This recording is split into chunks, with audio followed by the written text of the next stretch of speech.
Afei eye cyclomotor ya meka ho asem no sei enete na hye no nso se cyclomotor enam ni speed a ekura no ninti no wonam chentri habitat ya obekọ 45 km per hour.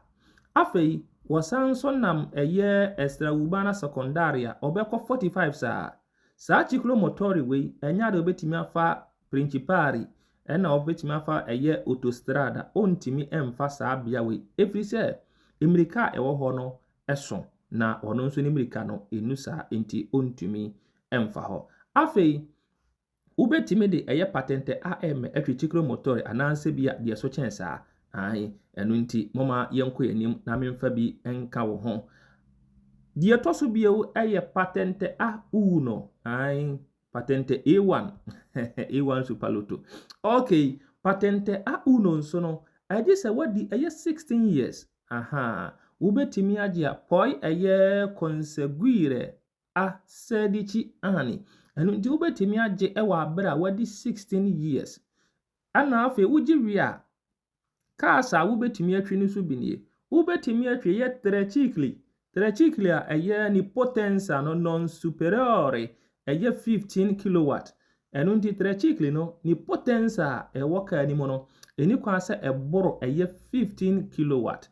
Afei ubetimi asan atwi eye makine agricole na makine agricole no ubetimi atwi na emom kai ne hunu se saa makine agricole no o se etimi eye motor vehicle o se wo ties nyina etise eye motor vehicle eno ena ubetimi ayede atwie ente saa untimi entwie.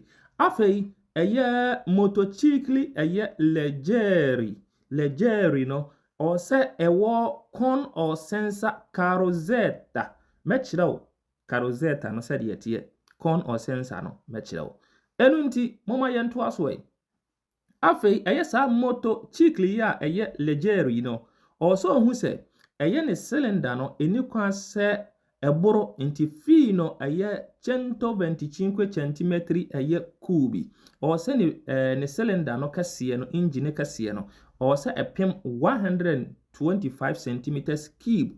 Afei ni potenza odenam nso no non superiore eye 11 kilowatt.